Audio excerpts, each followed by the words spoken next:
ಕೇಳಿರಿ ಕೇಳಿರಿ ಶಿವವಚನ, ಕೇಳಿರಿ ಕೇಳಿರಿ ಗುರುವಚನ, ಕೇಳಿರಿ ಕೇಳಿರಿ ಶಿವವಚನ, ಕೇಳಿರಿ ಕೇಳಿರಿ ಗುರುವಚನ. ಪುರಾತರ ವಚನಾನುಭವ ಕೇಳಿ ಬದುಕಿರಯ್ಯ. ಕೇಳಿದ ಸದ್ಭಕ್ತರೆಲ್ಲರೂ ಕೃತಾರ್ಥರಪ್ಪರು. ತನು ಕರಗಿ ಮನ ಕೊರಗಿ ಭಾವ ಬೆಚ್ಚದು. ತನು ಕರಗಿ ಮನ ಕೊರಗಿ ಭಾವ ಬೆಚ್ಚದು. ಅಹಂಕಾರ ಬಳಿದು ಶರಣರ ಅನುಭಾವವ ಕೇಳಿದಡೆ. ಅಹಂಕಾರ ಬಳಿದು ಶರಣರ ಅನುಭಾವವ ಕೇಳಿದಡೆ. ಅದೇ ಮುಕ್ತಿ ನೋಡಿರಿ, ಅದೇ ಮುಕ್ತಿ ನೋಡಿರಿ, ಅದೇ ಮುಕ್ತಿ ನೋಡಿರಿ, ಅದೇ ಮುಕ್ತಿ ನೋಡಿರಿ. ಇಂತಲ್ಲದೆ ಮನೋವ್ಯಾಕುಲರಾಗಿ ತನ್ನುಟ್ಟಿ ಕೇಳಿದಳಿ. ಇಂತಲ್ಲದೆ ಮನೋವ್ಯಾಕುಲರಾಗಿ ತನ್ನುಟ್ಟಿ ಕೇಳಿದಳಿ. ಉಪದೇಶವೆಂತು ಸಲುದಯ್ಯ ಎತ್ತಳವಡುವುದಯ್ಯ. ಉಪದೇಶವೆಂತು ಸಲುದಯ್ಯ ಎತ್ತಳವಡುವುದಯ್ಯ. ಮಹಾಲಿಂಗ ಕಲ್ಲೇಶ್ವರ, ಮಹಾಲಿಂಗ ಕಲ್ಲೇಶ್ವರ ಗುರುವಚನ ಪರಾಮುಖಂಗೆ. ಗುರುವಚನ ಪರಾಮುಖಂಗೆ. ಎಂದೆಂದು ಭವಲಿಂಗರು ನೋಡ, ಎಂದೆಂದು ಭವಲಿಂಗರು ನೋಡ, ಎಂದೆಂದು ಭವಲಿಂಗರು ನೋಡ, ಎಂದೆಂದು ಭವಲಿಂಗರು ನೋಡ, ಎಂದೆಂದು ಭವಲಿಂಗರು ನೋಡ, ಎಂದೆಂದು ಭವಲಿಂಗರು ನೋಡ.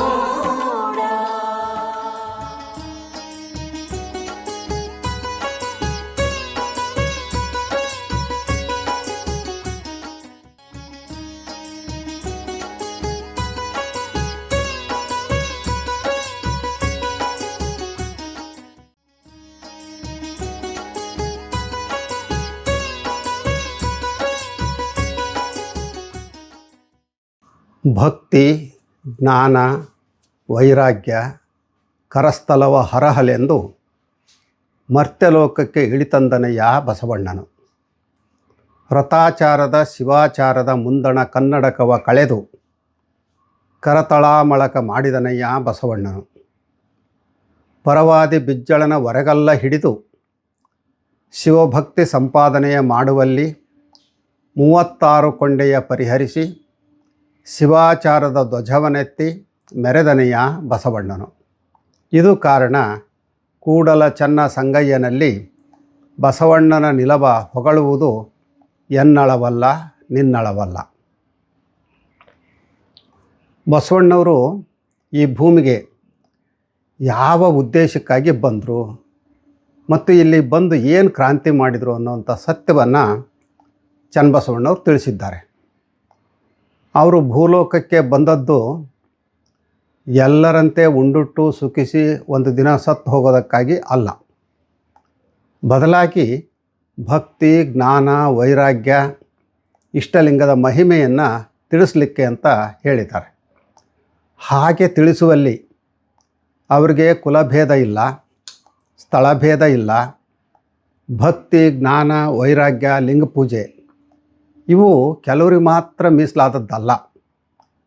ಎಲ್ಲ ವರ್ಗದ, ಎಲ್ಲ ಲಿಂಗದ, ಎಲ್ಲ ಪ್ರದೇಶದ ಜನರಿಗೂ ಕೂಡ ಇವು ಬೇಕು.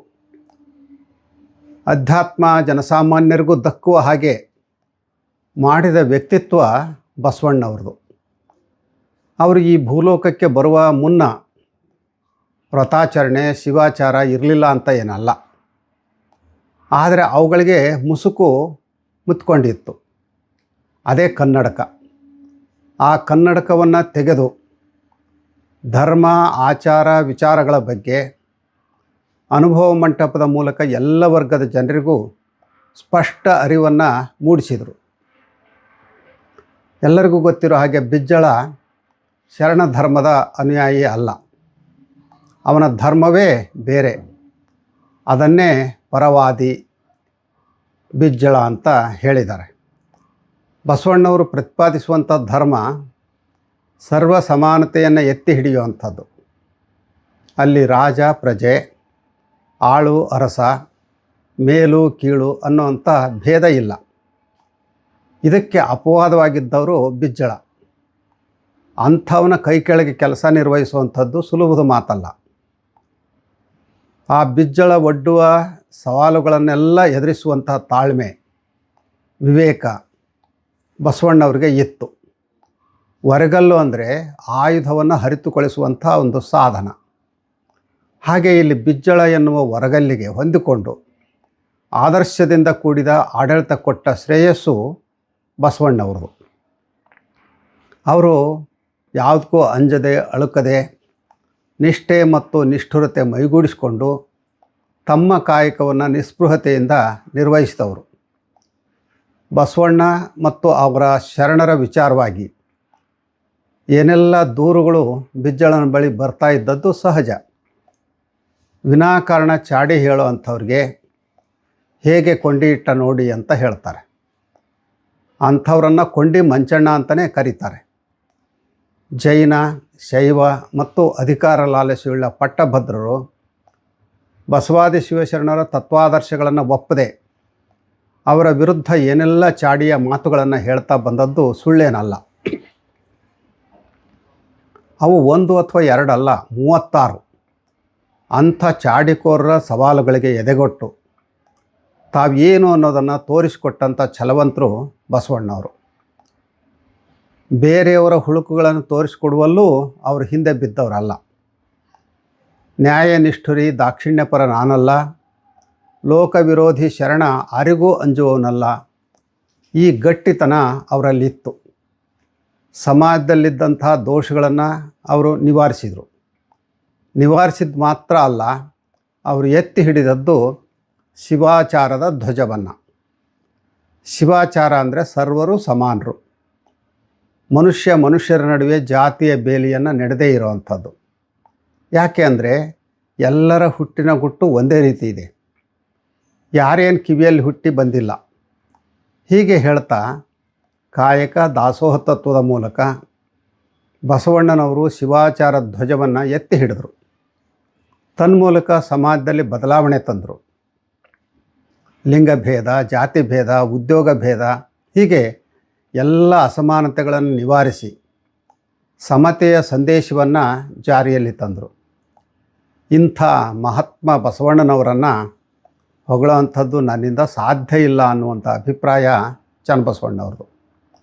ಅವರು ಅಷ್ಟಕ್ಕೆ ನಿಲ್ಲದೆ ಬಸವಣ್ಣನವರ ಸೇವಾ ಕಾರ್ಯಗಳನ್ನು ಹೊಗಳೋವಂಥದ್ದು ನನ್ನಿಂದ ಮಾತ್ರ ಅಲ್ಲ, ನಿನ್ನಿಂದನೂ ಸಾಧ್ಯ ಇಲ್ಲ ಅಂತ ಹೇಳಿ ಶಿವನಿಗೆ ಹೇಳ್ತಾರೆ. ಬಸವಣ್ಣವರ ಸಾಧನೆ ಹೊಗಳಿಕೆ ಮೀರಿದ್ದು ಅಂತ ಇದರ ಅರ್ಥ. ಚನ್ನಬಸವಣ್ಣವರ ವಚನದ ಮೂಲ ಆಶಯ ಬಸವಣ್ಣನವರ ಬಹುಮುಖಿ ವ್ಯಕ್ತಿತ್ವವನ್ನು ಹೊಗಳಲಿಕ್ಕೆ ಸಾಧ್ಯ ಇಲ್ಲ ಅನ್ನುವಂಥದ್ದು. ಯಾಕೆ ಅಂದರೆ ಅವರು ಸ್ತ್ರೀ ಸ್ವಾತಂತ್ರ್ಯವನ್ನು ಎತ್ತಿ ಹಿಡಿದಂಥ ಪುಣ್ಯಪುರುಷರು. ಜಾತಿ ಭೇದ ತೊಲಗಿಸಿ ನೆಲನೊಂದೇ ಹೊಲಗೇರಿ ಶಿವಾಲಯಕ್ಕೆ ಅಂತ ಹೇಳಿದವರು. ಧರ್ಮ ದಯಾಮೂಲ ಅಂತ ಹೇಳಿ ಹಿಂಸೆಯನ್ನು ಮತ್ತು ಧರ್ಮ ದೇವರ ಹೆಸರಿನಲ್ಲಿ ನಡೆಯುವಂಥ ಪ್ರಾಣಿ ಬಲಿಯನ್ನು ವಿರೋಧಿಸಿದವರು. ಮೂಢ ಆಚರಣೆಗಳಿಂದ ಸಮಾಜವನ್ನು ಮುಕ್ತಗೊಳಿಸಿದವರು. ಕಾಯಕ, ದಾಸೋಹ, ನಿಷ್ಠೆಯ ಮಹತ್ವವನ್ನು ಜನತೆಗೆ ಮನಗಾಣಿಸಿಕೊಟ್ಟವರು. ಸಪ್ತಶೀಲಗಳೇ ದೇವರನ್ನು ಒಲಿಸುವಂಥ ದಾರಿ ಅಂತ ಹೇಳಿ ಆದರ್ಶ ಬದುಕಿಗೆ ಕರೆ ಕೊಟ್ಟವರು. ಅದರಿಂದಾಗಿ ಬಸವಣ್ಣವರು ಭಕ್ತಿ ಭಂಡಾರಿ ಅನ್ನುವಂಥ ಗೌರವಕ್ಕೆ ಪಾತ್ರರಾದರು. ಆದರೂ ಭಕ್ತಿ ಭಂಡಾರಿ ಅನ್ನುವಂಥ ಅಹಂಕಾರ ಅವರಲ್ಲಿ ಇರಲಿಲ್ಲ. ಭಕ್ತಿ ಇಲ್ಲದ ಬಡವ ನಾನು ಅಂತ ಹೇಳ್ಕೊಂಡಿದ್ದಾರೆ. ಸರ್ವರಿಗೂ ಸ್ವಾಭಿಮಾನದ ಬದುಕನ್ನು ಅವರು ಕಲಿಸಿಕೊಟ್ರು. ಚನ್ನಬಸವಣ್ಣವರ ವಚನ ಕೇವಲ ಬಸವಣ್ಣವರ ಹೊಗಳಿಕೆಗೆ ಮೀಸಲಾಗದೆ ಧಾರ್ಮಿಕ ದಾರಿಯನ್ನು ಅವರು ಲೋಕಕ್ಕೆ ಹೇಗೆ ತೋರಿಸಿದರು ಅನ್ನುವಂಥ ಸತ್ಯವನ್ನು ಪ್ರತಿಪಾದನೆ ಮಾಡಿದ್ದಾರೆ. ಅವರು ಧರ್ಮ ದೇವರನ್ನು ದೇವಸ್ಥಾನದ ಗರ್ಭಗುಡಿಯಿಂದ ಹೊರತಂದವರು. ಧರ್ಮಕ್ಕೆ ಹೊಸ ವ್ಯಾಖ್ಯಾನ ನೀಡಿದವರು. ಪುರೋಹಿತಶಾಹಿಯ ಮತ್ತು ಶಾಸ್ತ್ರಗಳ ಕರಾಳತೆಯ ಸತ್ಯವನ್ನು ಹೊರಹಾಕಿದವರು. ದೇವರು ಧರ್ಮದ ನಡುವೆ ಪೂಜಾರಿ ಪುರೋಹಿತರು ಅನ್ನುವಂಥ ದಲ್ಲಾಳಿಗಳ ಅಗತ್ಯ ಇಲ್ಲ ಅಂತ ಹೇಳಿ ಸಾರಿದವರು. ಅವಿರಳ ಜ್ಞಾನಿ ಅಂತ ಪ್ರಸಿದ್ಧರಾದಂಥ ಚನ್ನಬಸವಣ್ಣವರು ಬಸವಚೇತನವನ್ನು ಸಮಗ್ರವಾಗಿ ಅರಿತು ಸ್ತುತಿಸುವುದು ನನ್ನಿಂದ ಆಗದ ಕಾರ್ಯ ಅಂತ ಹೇಳಿರೋವಂಥದ್ದು ಬಸವಣ್ಣವರ ದಿವ್ಯ ಭವ್ಯ ವ್ಯಕ್ತಿತ್ವಕ್ಕೆ ಹಿಡಿದ ಕನ್ನಡಿಯಾಗಿದೆ.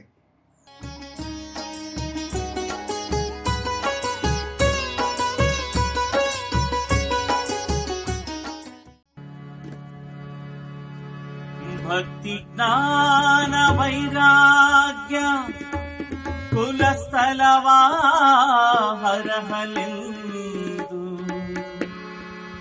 ಮರ್ತ್ಯಲೋಕಕ್ಕೆ ಇಳಿತಂದನಯ್ಯ ಬಸವಣ್ಣನು.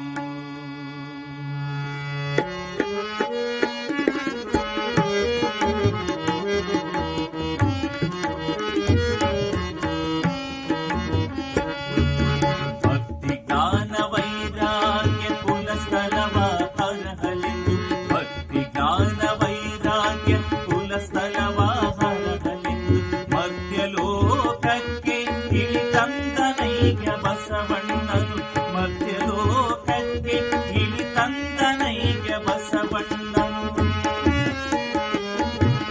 ರಥಾಚಾರದ ಶಿವಾಚಾರದ ರಥಾಚಾರದ ಶಿವಾಚಾರದ ಮುಂದಣ ಕನ್ನಡಕವ ಕಳೆದು ಕರತಳ ಮಳಕ ಮಾಡಿದನಯ್ಯ ಬಸವಣ್ಣನು ಕರತಳ ಮಳಕ ಮಾಡಿದನಯ್ಯ ಬಸವಣ್ಣನು.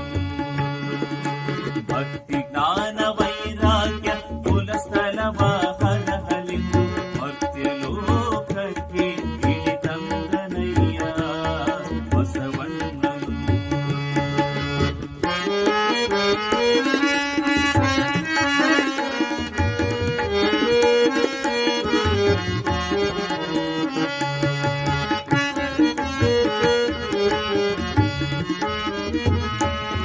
ಬಿಚ್ಚಳನ ಪರವಾಗಿ ಬಿಚ್ಚಳನ ಒರೆಗಲ್ಲ ಹಿಡಿದು ಪರವಾಗಿ ಬಿಚ್ಚಳನ ಒರೆಗಲ್ಲ ಹಿಡಿದು ಶಿವಭಕ್ತಿ ಸಂಪಾದನೆಯ ಮಾಡುವಲ್ಲಿ ಶಿವಭಕ್ತಿ ಸಂಪಾದನೆಯ ಮಾಡುವಲ್ಲಿ 36 ಕೊಂಡೆಯ ಪರಿಹರಿಸಿ 36 ಕೊಂಡೆಯ ಪರಿಹರಿಸಿ ಶಿವಾಚಾರದ ಧ್ವಜವನೆತ್ತಿ ಮೆರೆದೆನಯ್ಯ ಬಸವಣ್ಣನು ಶಿವಾಚಾರದ ಧ್ವಜವನೆತ್ತಿ ಮೆರೆದನಯ್ಯ ಬಸವಣ್ಣನು.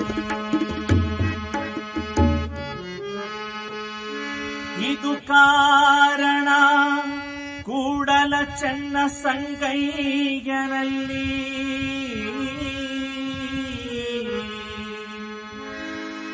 ಬಸವಣ್ಣನ ನಿಲವ ಹೊಗಳುವುದು ಎನ್ನಳವಲ್ಲ ನಿನ್ನಳವಲ್ಲ ಎನ್ನಳವಲ್ಲ ನಿನ್ನಳವಲ್ಲ. ಭಕ್ತಿ ಜ್ಞಾನ ವೈರಾಗ್ಯ ಕುಲಸ್ಥಲವ ಹರಹಲೆಂದು ಭಕ್ತಿ ಜ್ಞಾನ ವೈರಾಗ್ಯ ಕುಲಸ್ಥಲವ ಹರಹಲೆಂದು ಮರ್ತ್ಯಲೋಕಕ್ಕೆ ಇಳಿತಂದನಯ್ಯ ಬಸವಣ್ಣನು ಬಸವಣ್ಣನು ಬಸವಣ್ಣನು ಬಸವಣ್ಣನು ಬಸವಣ್ಣನು ಬಸವಣ್ಣನು ಬಸವಣ್ಣನು.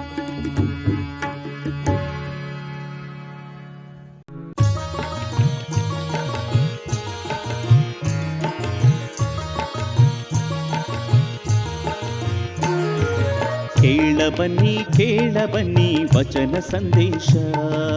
ಕೇಳ ಬನ್ನಿ ವಚನ ಸಂದೇಶ.